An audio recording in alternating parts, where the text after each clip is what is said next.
What's up, guys? My name is Zarango, and it's my job to shine a spotlight on the amazing people in our community. We've had tons of incredible guests on our show, and I am super excited to have you on this journey because this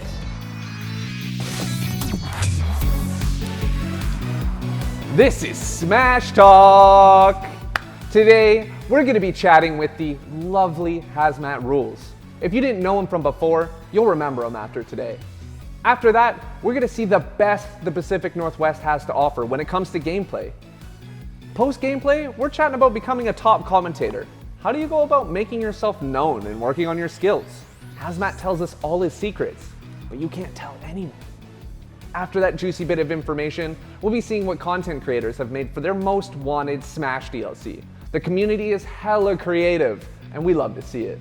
The last topic we'll be touching base on today is going to be about some of the local concepts to be able to keep things alive during this Wi-Fi era and show some love to those local communities.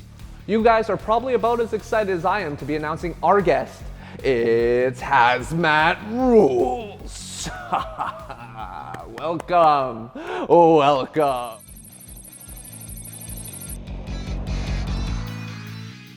Welcome to the show, man. Thanks for having me, man. I'm super pumped to be here. I've seen some of your work in the past, and I'm very honored. It's a privilege to be, I was going to say in this chair, but I always sit in this chair, to be on this show and to be talking to you guys. Thanks so much for having me. Let's talk about what you're working on now. What is present Hazmatt doing? Oh, man. So, at the end of last year, it was a little quiet, and now at the beginning of this year, I've been streaming more, and I've been playing a lot more too, man, and I really like it. It's and I think a lot of people are going through, man, I think ups and downs is just the theme of this conversation. A lot of people are going through ups and downs with playing the game right now because of where it's at in terms of Wi-Fi, because it is frustrating to play sometimes. It's frustrating to play offline anyway, but then you get the added problems of potential latency problems too. So for me, it was like I was just taking a break from everything, and now I'm happy to be back. I'm happy to be playing and talking about the game again, man. I love it. Started doing a podcast with two of my very, very good friends and a new friend. In the scene, production guy named Paz, and then also myself and Bam and Charles, aka the artist formerly known as Korean, are doing a podcast together. And those two guys, who I've been friends with for a really long time, and Paz, of course, who's great, just love talking about the game with them. They have such a good eye for the game, and I just love talking to people who know the game. So we're starting a podcast up, and we've already recorded an episode, and it was really good. Analysis of Mithra and Pyra. So you guys should check that out. So between that and my stream, I'm just chilling, man. I've been playing Smash, playing a lot of World of Warcraft. Where did Hazmatt begin? Oh my god, dude. What a crazy story. So I started playing in Brawl. Brawl player, veteran of the scene, as they say. That's like the nice way to say that you're old, basically. When Smash 4 started, I moved to the Boston area for a new job. And that's really where I started to meet all of my friends, today that I have now, including Lade, of course, including Mars, including all those guys and everyone else that I became friends with from there. So, and getting into it was really a great opportunity because it was a brand new game. It felt like kind of a new scene for me as well. It was just like a really great fresh start. I kind of came out of nowhere and did really well at my first local, and people weren't ready for it, which is really fun. And always kind of hyped. So it was cool, man. And the New England scene has just been so welcoming and great to me. A lot of it was it was an easy, not easy, it was a grind, because it was always go to a tournament on a weekend, try to get on commentary, and if you do, you got to kill on commentary, because if you do bad on commentary, people are going to remember that forever, and you might never get hired again. But then also, you can't choke in pools or like do poorly playing, because then people won't respect your ability to not play. So it was a big grind in Smash 4, honestly, to be a good player and a good commentator. It takes that out of you, it really does. Like, not enough people talk about that. It's very hard to do both.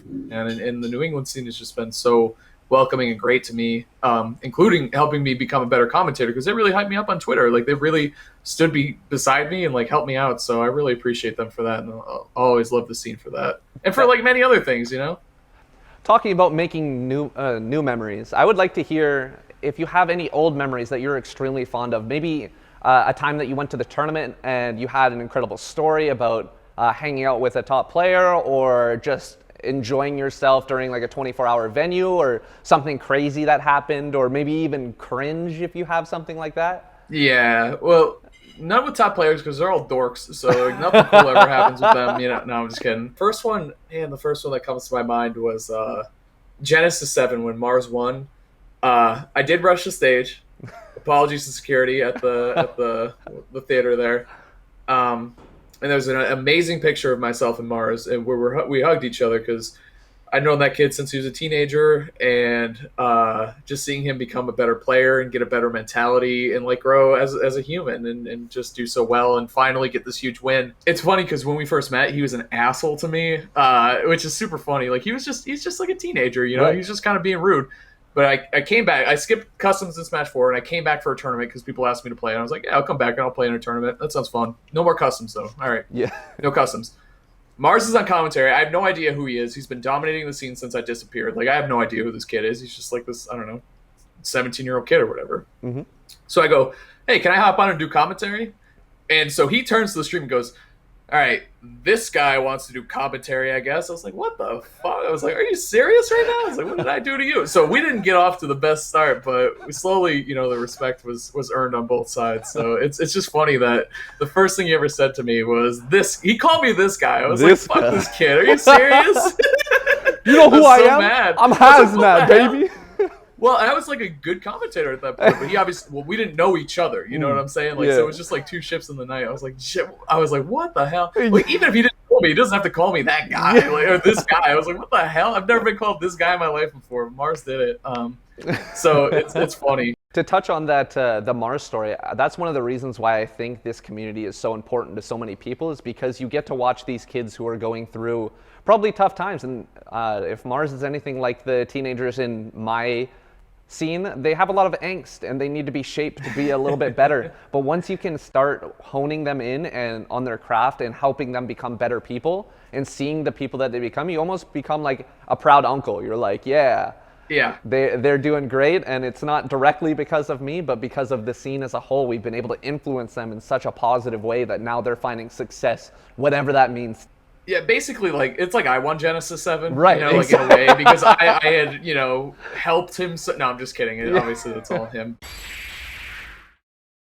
Talking about hype moments, we're going to be checking out some of the best moments from the Pacific Northwest. But first, let's show some love to some of the people who helped us make this show happen.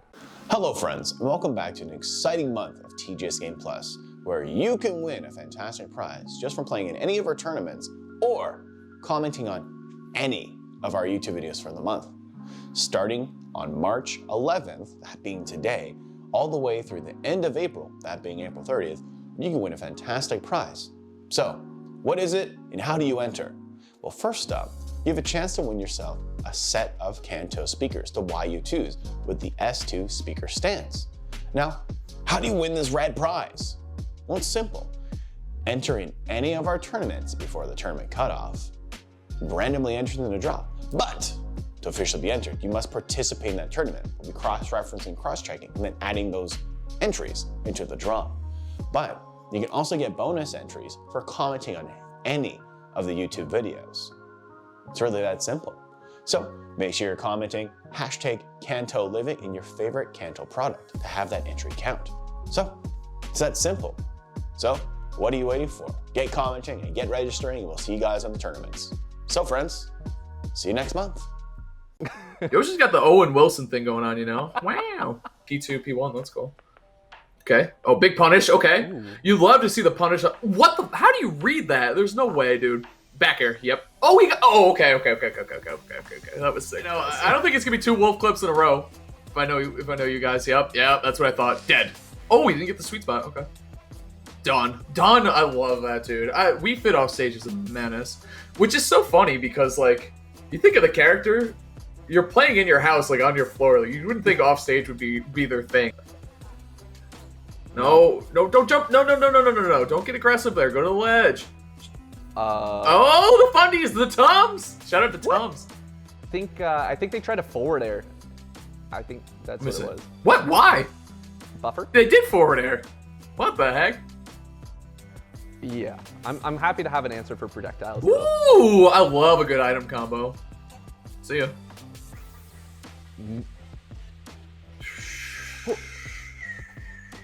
Who goes for that option? It's disgusting. Sorry, Yosh. 2 lizards. Wow. Yoshi's got the Owen Wilson thing going on, you know? Wow. Oh, down air? Down there again off the top. Oh, no! You'll love to see it. You'll love to see it. Ivysaur is the king of platforms, or she, the queen of platforms, whichever. Sunset Overdrive. That's a crew name? Yep. That's a banger crew name. What the heck? Oh my god, dude. Why? Being a great player is one way to get that sweet, sweet clout. And the other way is getting your voice projected to the masses who are watching the broadcast. We asked Hazmatt about his history in the commentating field and how he went about growing his career. This is what he had to say. The next topic that I wanted to talk to you about is one of your specialties, actually. You're not only a top competitor way back when you were just being a competitor, but once you moved to Tri-State, you started getting into commentary and just developing a whole bunch of different skill sets. Now, you're pretty well known as a commentator, as a content creator, and as a social media influencer. Your Twitter is always popping. And I was curious, Thanks. How do you go about being a commentator? Where do you even start with this subject? We start with warming up, man. We start it's with such a big. Oh, you warming up. All right, we'll get into the process. The process is a whole different thing. That's a learned thing.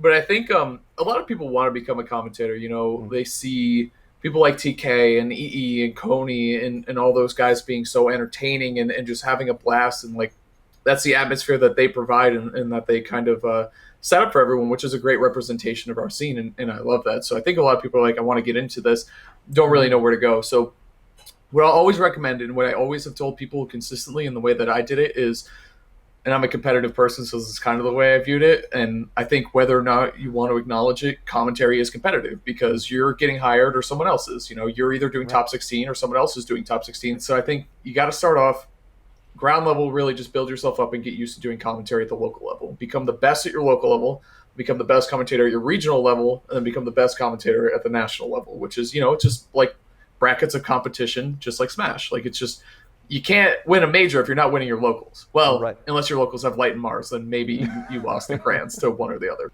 At the same time, it's all about, you know, kind of just being as prepared as you can and just eliminating any of those gaps in your knowledge. Just like a top player, they got to know. They could get upset by a meat gunner in pools. That's very, very possible if they don't do their homework. And the number one thing I think is just be available and be able to take feedback. I think it's it. You got to know what's good feedback. You got to know what's bad feedback, and you got to figure out what's actually going to help you and hone your craft. And when people are just kind of taking shots at you, because that's also going to happen. But that's okay.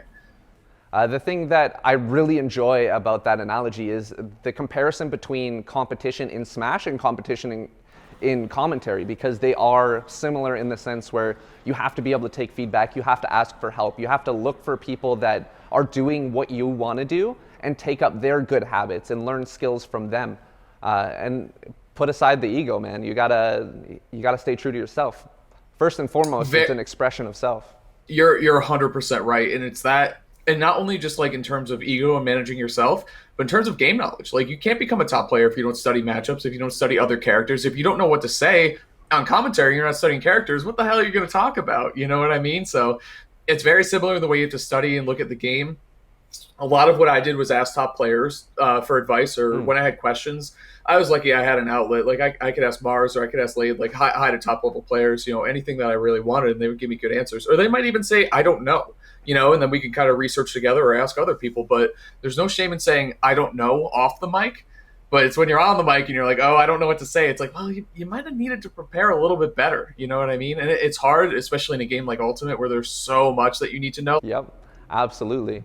Now, when it comes to being able to jump up on the mic and launch into, let's say you're about to do top 8 at your local or top 8 at your regional, how do you go about warming up? It's a great question. Thank you. Can I tell you what? All right, so what I do, I think I'm the only commentator that does this, and it's so stupid, but what I do is I do pump-up push-ups, dude. I rip up 10, 15 push-ups, get the blood flowing, it sucks, like, especially for, like, if I'm doing a major or big regional, I'm wearing, you know, like a nice button-down or something, so then I start sweating, and, like, it's just not, you know, like I said, I'm Italian, so that's not a good look, you know, I don't pull that one off well. But I sit down, I do some push-ups, and I get ready, and it just gets me really pumped and really in the zone. It really does get the blood flowing. It makes you think. I don't know if it's a little bit of a placebo effect or not, but that is what I do. On top of, like, something that's like the physical aspect, right? Like just kind of getting your body and mind ready. But the other thing is knowing what you're going to talk about. So what I'm about to do before I hop on, first off, this is like back when events were a thing. Right. Always be present in the venue. Don't go back to your room and like just mess around. Don't be like playing a ton of friendlies. You're there. You got hired. You need to like do a job and do your research. So on commentary, in my opinion, one of your main jobs is to capture the atmosphere of the venue that you're at and to portray that through the mic, right? So how are you going to do that if you're up in your room, playing friendlies or whatever with your friends? So I think you always got to be there, because when a big upset happens and you're there and you hear the crowd and you hear the reaction, it's so much easier to put that into words and tell the story of what happened if you actually saw it firsthand. It's really cool. And you can obviously emphasize a little bit and put a little spin and a little pizzazz on it, but you got to be there, man. And then you can also, what you're talking about at that point too, because you saw the upsets happen. You know what's going to happen. And if you don't know, there's a ton to pay attention to during brackets. Do your research beforehand. Smash.gg is an amazing, amazing tool. Smashdata.gg, is that what it is? Smash.data.gg or something like that. It has all the set records and all that stuff. So it's all about knowing what you're talking about and creating an interesting narrative and story. So you do those things and you're prepared, you're going to sound smart, and people like that. People like when you sound smart. I like that. That's a quote. True. Shoutouts to Heavy Hitters for coming up with a new way to be able to engage the community. Make sure to check out their website at heavyhitters.gg. Put a smile on your face. Yeah, man. Let's go. Put a smile on your face. Put a smile on your face. Yeah, man. Let's go. Yeah, man. Let's go. Yeah, man. Let's go. Yeah, man. Let's go. Yeah, man. Let's go. Yeah, man. Let's go. Yeah, man. Let's go. Yeah, man. Let's go.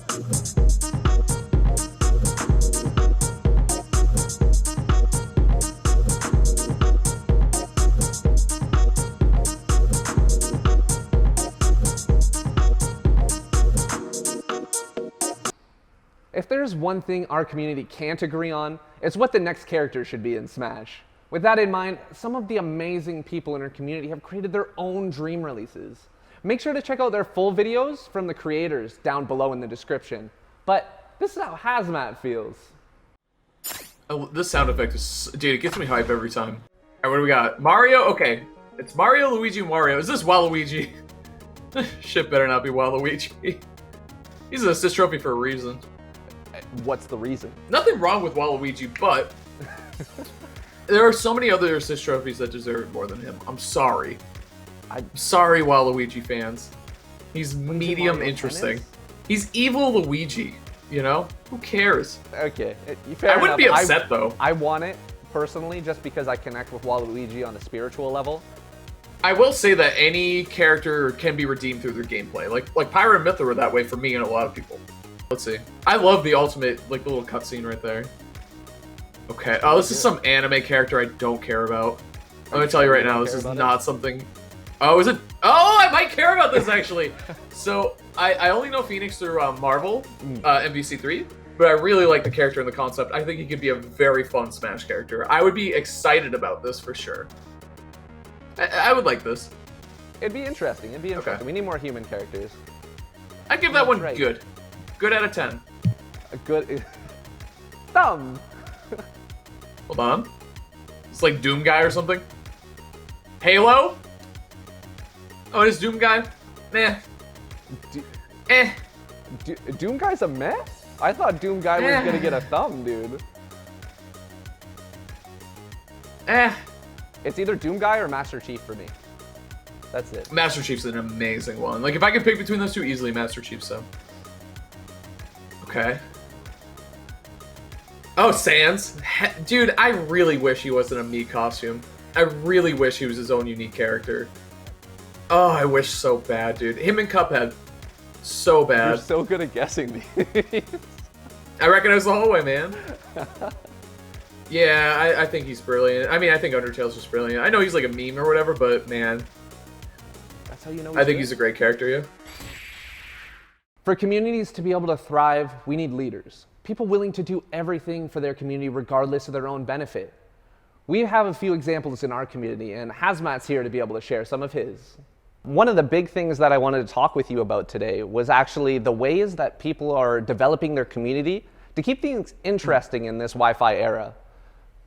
Before, we had locals. Before, we had people going in person and feeling energy. But now everything is online, and we're trying to find new and innovative ways to be able to keep things entertaining. For example, we have pop-up or initiatives pop up that, to bring everyone together again. A lot of the reason people are in the community is A, because they really like the game, and B, because they really like the people. So being able to still have these hubs to communicate and connect with people, despite the fact that you can't do it in person anymore, which I think is like the number one overall most missed thing about the pandemic, is that we can't see people in person, like not just Smash, but kind of everywhere. So I think coming up with these Discord servers and having these nice little places that people can meet and play and get better at the game together and grow, not just as players, but as human beings together, I think is super important. So a lot of good work being done. Shout out to Master Hand Gaming for having an amazing combo Discord server and weekly and learning service attached to it. They're growing really, really well during the pandemic. That's my man Chris. He's running an amazing show over there. I love what he's doing, man. It's all about community with him. That's what he realizes. Like, I just want to have a great place for people to be able to connect over the love of this game, and they can start talking about other stuff. They can start talking about, I don't know, what's the most anime. There you go. That's the most common Smash thing. Everyone likes anime for whatever. I'm not an anime guy, but like everyone else is. But so shout out to Master and Gaming, and just having these hubs where people can feel like they have a home is just so important right now. Thanks for being part of another episode. Making these has been some of the best times that I've ever had, and your continued support literally means the world to me. I can't wait for next time. Make sure to send this to anyone who knows of the scene but hasn't gotten involved yet. And until next time, good luck, have fun, and stay gaining, gamers.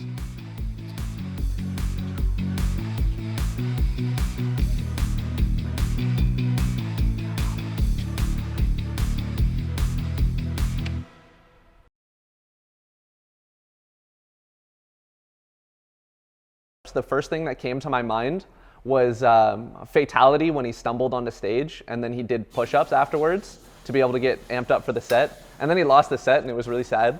But what I would say to that is he should have done the push-up first, then he wouldn't have stumbled, maybe play a little better that set, He should have been prepared.